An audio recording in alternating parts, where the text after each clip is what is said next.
네, 안녕하세요. 이제 본격적으로 인적자원관리 시작하도록 하겠습니다. 자, 인적자원관리.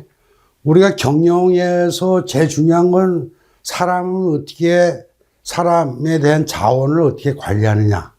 그것이 굉장히 중요한 거예요. 그 다음에 조직관리, 생산관리. 크게 보면 세 덩어리다 이거죠. 그래서 인적자원관리는 이렇게, 보시는 바와 같이 이게 많습니다. 이제 직무에 대한 연구, 이건 시험에 잘 나기도 해요. 그리고 인적자원 계획을 어떻게 하느냐, 모집, 선발, 교육훈련, 성과관리. 그러니까 요 자원 계획을 세워서 교육훈련까지 이게 되는 거죠. 근데 여기서 선발이 가장 중요하다. 좋은 자원을 선발을 해서 교육훈련까지 시켜야 된다. 선발하게 되면 이제 모집 잘해야 되고요. 계획 있어야 되죠. 그 다음에 이제 이 회사가 효율성을 발휘하면서 이렇게 되려면 관리를 잘해야 된다 그랬죠. 성과 관리, 보상 관리. 이래야 이제 삼성 같은 데는 잘하죠. 이래야 이제 어떤 선발된 인력에 대한 인적자원 관리가 잘 된다. 그리고 노사 관계도 굉장히 중요합니다. 그러니까 이제 요런 것들이 이제 많이 나는 부분이에요. 그리고 이제 요 최근에 와서 전략적 인적 관리라는 말이 있죠. 자, 그래서 요번 시간은 이제 직무에 관한 개요부터 해서 직무에 관한 연구까지 좀 쭉쭉 단계별로 시간을 좀 이렇게 나눠서 설명을 드리겠습니다. 자, 인적자원 관리, 휴먼 리소스 매니지먼트라고 합니다. 개요. 어떤 의의는 뭐냐? 능력 있는 종업원을 발굴해서, 그게 모집하는 거죠. 교육 훈련을 해서 직무에 잘 배치를 해야 돼요. 그리고 이제 이분들에 대한 성과 관리를 잘 해서 보상 같은 걸 해줘야죠. 그리고 지속적으로 좋은 성과를 유지하는 그 일련의 프로세스가 인적자원 관리다. 이런 얘기죠. 자, 여기에 보면은, 기업의 목표가 있죠. 그럼 그 기업이 뭘 해서 돈을 벌 거냐는 직무에 대한 분석을 합니다. 직무 분석. 그 다음에 인간이 일을 하니까 인간에 대한 분석. 요 두 가지예요. 직무와 인간. 그리고 이제 이게 잘 통합이 돼야죠, 적절하게. 그래야 이제 목표 달성을 한다. 이해가 딱 되시죠? 그래서 요거는 이제 뭐 또 리바이벌 하는 거예요. 인적 자원 계획을 세워서 모집 선발, 계획을 세워서 모집 선발, 교육 훈련 시키고, 그 다음에 이제 성과 관리, 보상 관리, 노사 관계. 이런 거를 잘 하는 게 어떤 일종의 프로세스다. 이렇게 보시면 됩니다. 자, 직무에 관한 연구는 보신 바와 같이 이제 그동안 시험이 매년 났죠, 매년. 어떨 때 2개 나고.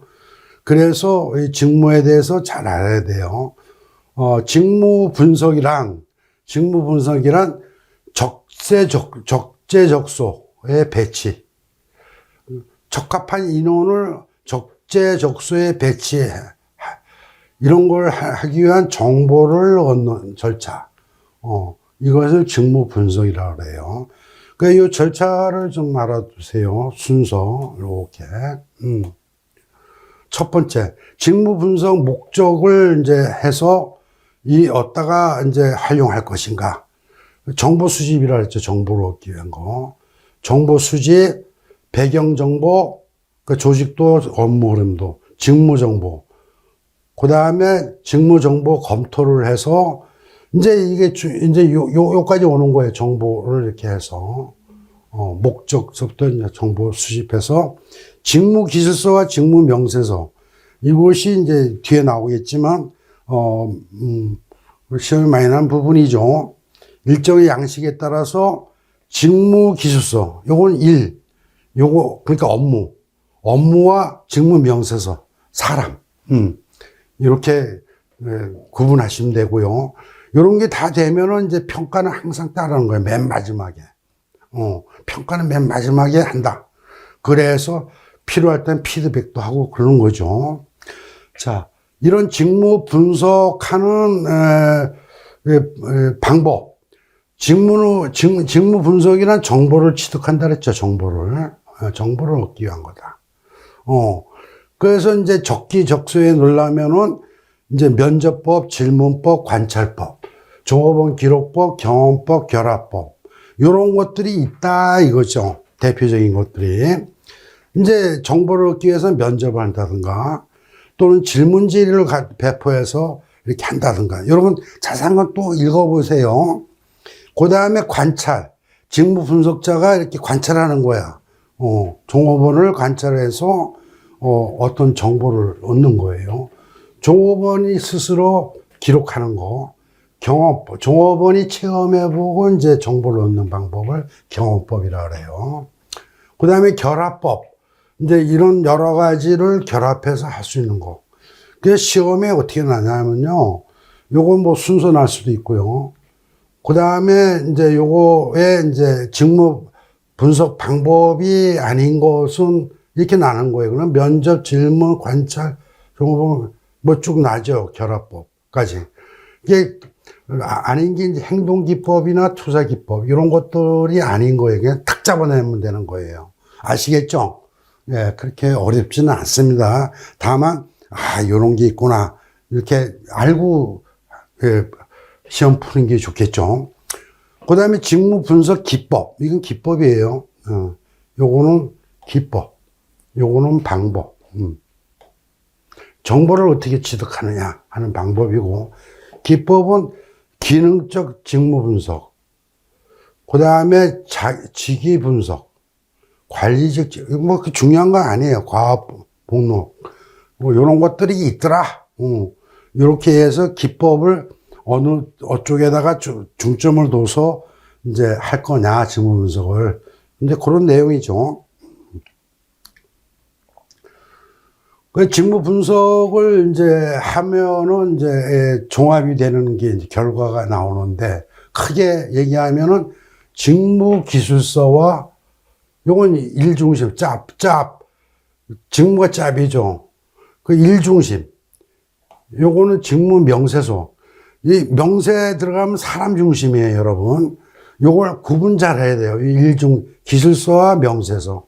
일중심, 사람 중심. 이게 결합되는 거죠. 직무라는 거는. 그래서 예를 든다면은 이 판매 사원이 필요하다. 직무에. 어떤 사원이 필요하냐. 고객 접촉, 서비스, 제품 정보 제공, 청결 관리까지. 그래서 이런 분들은 이러이러한 책임이 필요하다. 그러면 이런 사람을 뽑아야 돼요. 그죠? 그래서, 인적 자원 관리 어떤 사람이 필요한가? 그래서 이 판매사원, 이거는 이제 사람 중심, 이건 일 중심이고요. 일 중심이 먼저 나온 다음에 이제 사람 중심이 나오는 거예요. 어떤 사람이 필요한가? 적기적소에 넣는 게 인적 자원 관리다. 고객 중심, 스트레스 극복, 팀워크, 듣기 말하기, 이런 게 좀 원활하신 분을 뽑아야 되는 거예요. 그죠? 고객 중심 마인드가 있느냐, 스트레스 극복하느냐, 팀워크를 잘 유지하느냐, 듣기 말하기를 잘하느냐. 최소 이제 18세 이상이어야 된다. 약물 테스트, 또 업무가 가능해야 되고, 어떤 판매사원으로서 테스트를 통과해야 된다. 이제 하나의 예예요. 예를 들어 놓으면 여러분들이 이해하기 좋죠. 그래서 중요한 거는 직무 기술서는 일 중심으로 나열하는 거. 직무 명세서는 사람 중심으로 이제 어떤 사람이 필요한가 나열하는 거. 그래서 여기에는 이제 직무 기술서는 직무에 관련 사실과 정보를 잘 그 정리해, 간략하게 전할 이걸 얘기한 양식에 의해서. 그 다음에 이제 여기에는 직무 구분, 개요, 내용, 명세, 작업 조건, 이런 것들이 들어간다. 그리고 직무 명세는 사람 중심인데, 이런 직무를 적절히 수행하기 위한 인적 자원에 대한 설명. 이 사람이 어떤 성별, 교육 정도, 전공, 자격, 면허, 이런 거. 그 다음에 직무 특성. 이런 거는 이제 기초 지식이 있느냐, 전문 지식이 있느냐, 작업 환경, 창의적 판단하느냐. 이제 그런 거예요. 충분히 구별이 되면 된 거예요. 너무 어렵게 생각하지 마시고요. 이제 전자칠판을 이제, 지난까지 이제 제가 칠판을 많이 사용했죠. 그러다 보니까 이게 읽어야 되는 게 많아. 다 쓸 수는 없잖아요. 그래서 이제 전자칠판을 이용하니까 훨씬 여러분들을 책 넘기면서 또 이렇게 표시해 가면서 보기에 좋죠. 그리고 이게 한번 들으시고 이제 정독을 한두 번은 꼭 한번 하시길 바랍니다. 그 다음에는 이제 키워드 위주로 쭉쭉쭉 봐도 돼요. 예, 그게 요령입니다. 그리고 이제 시험 보는 요령은 이제 반복을 하다 보면 이제 융통성이 생겨요. 약간 벗어난 비틀어서 시험이 나도 다 맞게 돼 있어요. 제가 그래서 상과목, 경영 뭐 이런 쪽은 상식을 높이세요 하는 얘기를 합니다. 상식을 높이시면은 탁탁 찍으면 그게 답이에요. 예, 그렇게 보시면 됩니다. 그 다음에 활용을 어떻게 할 거냐. 활용은 이제 모집 선발, 성과평가, 직무평가, 교육훈련에 사용한다. 뭐, 그 정도면 충분하지 않을까 싶습니다. 최근 추세는 이제 우리가 직무기술서와 이게 있지만 꼭 이게 너무 이렇게 딱 굳어 있는 게 아니라 이 변화되는 환경가 조화되고 지속적인 개선 이런 것이 필요하다 이거죠. 그래서 탈직무화가 있다. 그냥 뭐 중요한 건 아니에요. 그래서 꼭 너무 이렇게 딱 고정되지 않고, 그래서 좀 IT 산업 같은데 이제 사람의 아이디어가 많이 필요한 기술산업, 전자산업 이런 데에는 뭐 요새 재택도 하고 뭐 또 회사 나와서도 간편한 복장에 그냥 자유롭게 하잖아요. 어떤 목표만 있으면 이제 거기에 맞춰서 이게 탈직무화 이거죠, 그것이. 그 다음에 역량 중심. 이게 사람이 일을 하는 거예요. 직무 기술서에 뭐 기본적인 건 들어가겠지만, 그래도 역량이 있는 사람. 그리고 또 역량을 배양해내는 교육 훈련을 통해서. 그렇게, 그러니까 이제 뭐 삼성도 그렇고 다 그렇잖아요. 사람이 이제 굉장히 중요한 거예요. 그래서 많은 돈을 들여서 사람을 스카우트 하기도 하고 막 그렇죠. 네. 그 다음에 이제 평가. 이제 마지막에 이제 평가를 한다 그랬죠. 그래서 이 평가는 이제 어떤 동일노동, 동일임금 직무급을 도입한 기초작업을 평가라 그런다. 그래서 이제 평가를 하면서 임금을 어떻게 줄 것인가. 그러니까 이건 임금의 공정성하고도 관련이 있다. 이거 참고로 그냥 아시면 되고요. 직무평가 방법이 있어요. 직무평가 방법. 직무를 어떻게 평가하느냐. 여러 가지 방법이 있겠죠. 서열법. 요거는 좀 알아두셔야 돼요. 서열법, 분류법, 그리고 점수법, 요소비교법. 요런 것들이 있죠. 그래서, 요 네 가지 정도밖에 없어요. 크게 보면은. 서열법이 뭐다. 분류법이 뭐다. 요 정도 아시면 되는 거예요. 서열법은 가장 간단한 거예요. 가장 간단한 거. 가치를 부여해서 어떤 줄세우기 하는 거예요. 그래서 점수에 의해서 이제 되는 거죠. 그래서 장점, 단점. 간단, 신속 평가가 가능하다. 그렇지만 주관적인 수가 있죠. 또 서열맥이니까 이게 좀 문제가 생길 수도 있고요. 평가의 한계도 있고, 신뢰도가 저하되죠. 그런 장단점이 있다. 서열법은 가장 간단하지만, 분류법은 이제 어떤 등급을 정해놓고, 이 직무가 어느 등급에 해당되느냐. 그러니까 일이 굉장히 난이도가 크냐, 작냐, 또는 뭐 어떤 창의성이 필요하냐, 이런 거죠. 그게 이제 분류법이에요.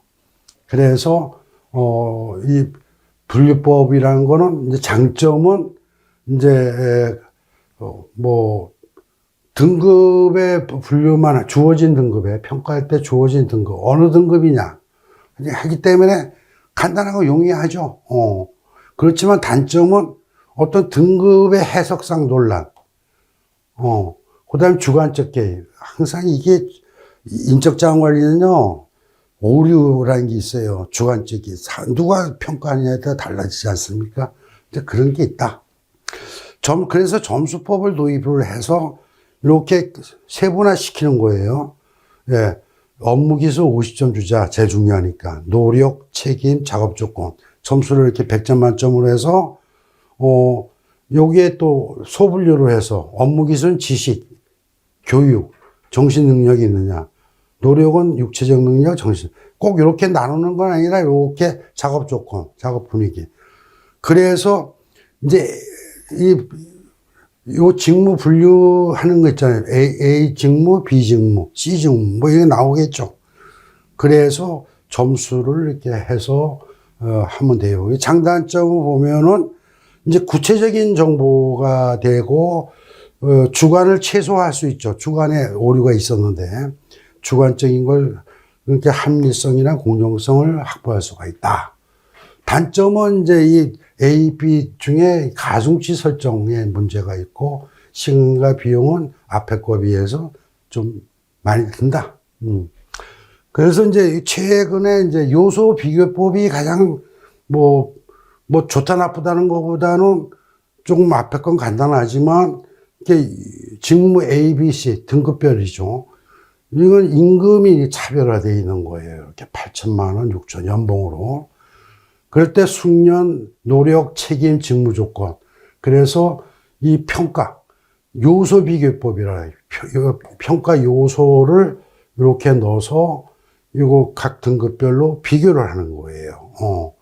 그래, 이렇게 하는 건데, 그래서 이거는 이제 임금의 공정성 확보에 좋고 정교하고 우월해요. 다른 것보다. 평가에도 용이하고. 근데 단점은 이제, 이것도 이제 평가, 이런 걸 만들 때 주관적 판단이 있을 수 있고, 또 배분하는 과정에서 주관적 판단이 있을 수 있고, 또 이 복잡하기 때문에 수용성을 한다. 근데 요렇게 네 가지가 있다. 근데 합격 포인트에 제가 이렇게 내놓은 거는, 서열법, 서열법, 분류법, 점수법, 요소 비교법. 이게 네 가지였잖아요. 그죠? 근데 이제 요거 점수하고 요소 비교법은 요게 숫자가 들어가잖아요. 이게 어떻게 보면 이게 점수법이라, 이거는 정량적인 방법이다. 이제 정량정성이란 말이 많이 나오죠. 이게 정량하면 수치로 표시하는 거예요. 세분화된 과학적이라고 그러죠. 정성은 감성적인 거. 대충 좋다, 나쁘다, 뭐 중간이다, 이 정도. 그러니까 그렇게 시험에 날 수도 있는 거예요. 계량적인 방법 또는 정량적인 방법은 이 두 가지고, 또 비계량적 또는 정성적인 건 서열 분류, 이렇게 된다. 그렇죠? 그리고 이건 직무 대 직무는 서열 요소 비교법인데 직무 대 기준은 분류법과 점수법이 된다. 요 정도 그냥 알아두시면은 어떤 시험이 나더라도 용이하게 맞을 수 있다.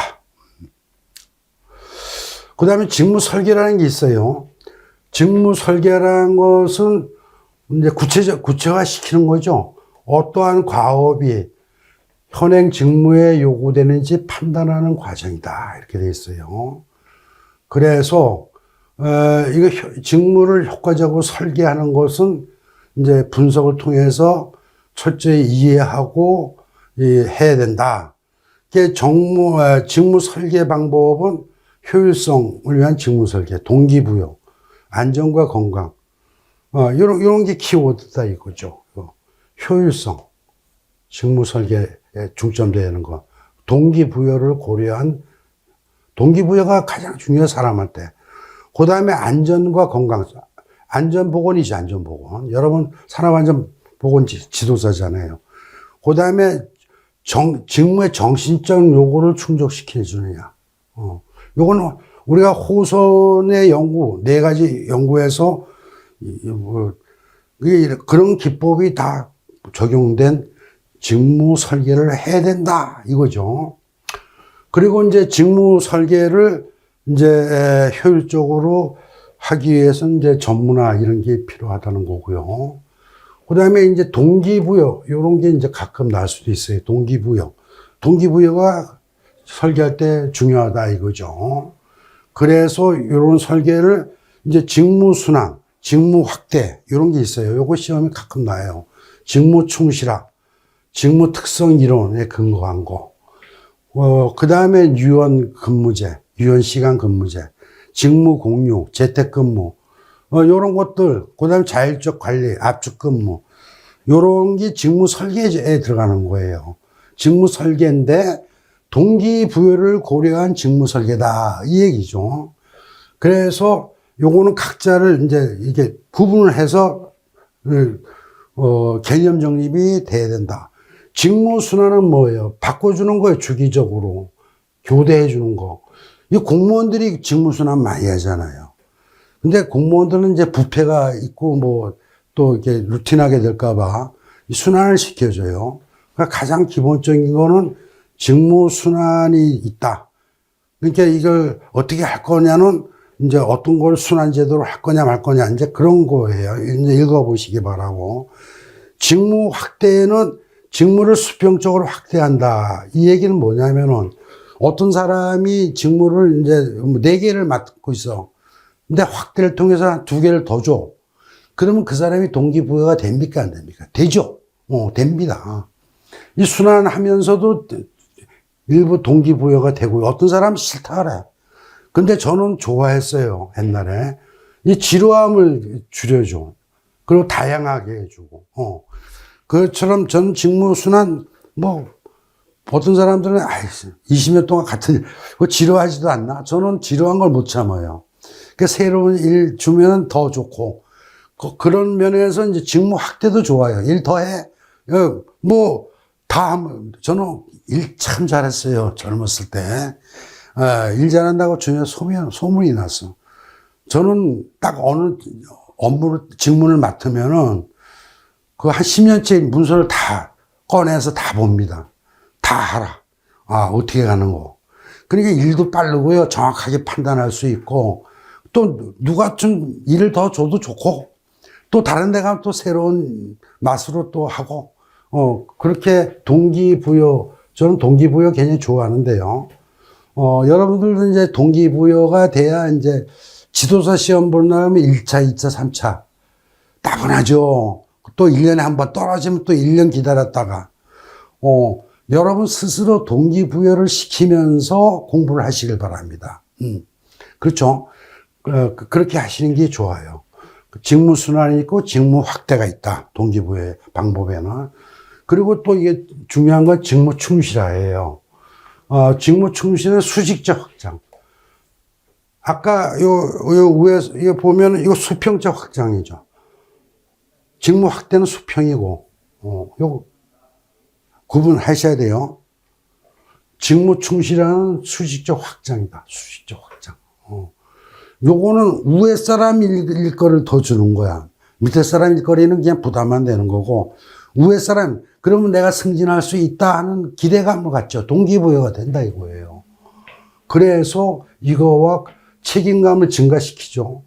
이거와 관계되는 게 허즈버그의 이요인.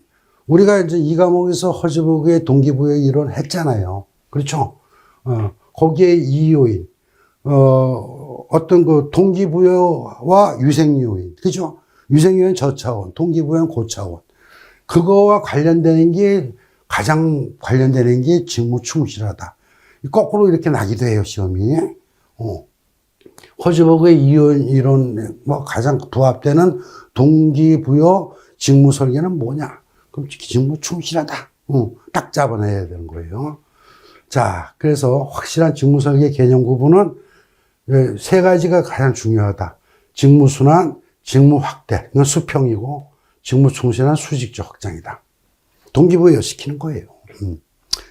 기타 나머지는 직무 특성이라는 게 있어요.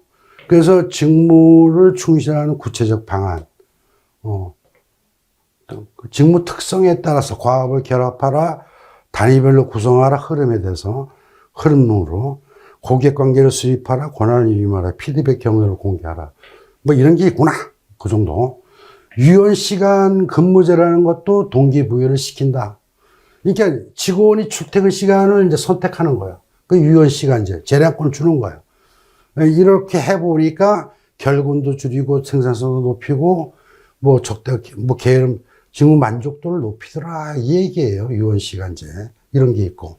그 다음에 직무 공유. 이거는 최근에 등장한 개념인데, 가령,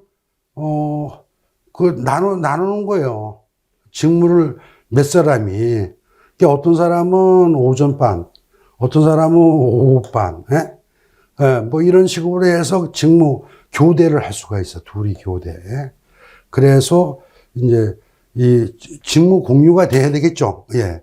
그 이런 경우도 많이 있죠. 직무 공유. 그 다음에 재택근무. 요새는 뭐 출퇴근 필요 없이, 이번 코로나19 때문에 이제 재택근무가 상당히 많아졌죠. 국내뿐만 아니라 외국에도 이제 많아요. 그리고 그 이후에도 재택근무를 많이 합니다. 코로나19가 끝났는데도 불구하고. 여러 가지 장단점이 있어요. 재택근무, 저희 사위도 이제 캐나다에서 이제 회사 다니는데 재택근무에 계속. 근데 그 시간 동안 열심히 일을 해요. 구분을 잘 하더라고요. 그 장단점이 있어요, 재택근무가. 출퇴근 시간이 필요 없고, 동료들한테. 그러니까 자기가 컴퓨터하고 통신하고 해서 이렇게 성과를 올리면 되는 거예요. 그래서 이제 높은 생산성, 낮은 이중률, 높은 사기, 비용 절감. 이게 재택근무를 푸니까 사무실 공간이 없는 거야. 막 그런 단점도 있더라고요. 그 다음에 자율관리팀, 자율적으로 한다는 얘기고요. 권한을 위임하는 거야. 아침 근무제, 열심히 하고 이제 많이 쉬고. 이제 주 3일째, 주 5일째, 옛날에 일주일 내내 주 7일 일했고, 일요일 있다가 토요일 있다가 이제 금요일도 이제 하지 말자. 그 주 3일째. 이렇게 가는 게 이제 압축근무제예요. 대신 일할 때 일하고 쉴 때 쉬자. 뭐, 요 정도예요. 그래서 오늘은 좀 다시 한번 볼게요. 여기 시험에 한 문제 정도는 나요. 이 직무에 대해서. 그래서 인적자원관리의 직무에 관한 연구, 이거부터 시작해서 계획을 세워서 모집선발 이런 거 한다.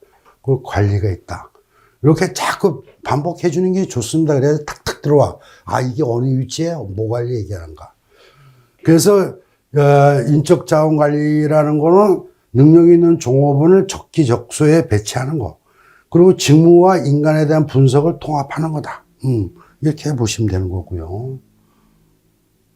그 다음에 직무 분석, 정보를 기여한 거다. 적기적소에 배치하기 위한 목적을 위한 정보. 그래서 정보 분석할 때 목적을 결정한 수집, 정보 수집 검토까지 하고 작성하고 평가 맨 마지막에 한다. 그래서 그 정보를 획득하는 법은 질문지법, 종업원 기록법, 경험법, 결합법 이런 것들이 기본적으로 들어가고 이런 건 아니다. 가끔 시험 난다. 그 기법이 있고요.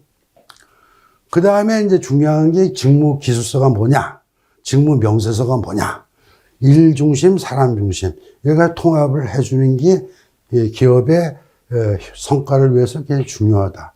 요거 활용은 뭐 요거 아까 뒤에 나오는 거에 다 직무 분석을 통해서 이제 모집 선발, 성과 평가, 직무 평가, 교육 훈련까지 할 수 있다. 그런데 활용한다.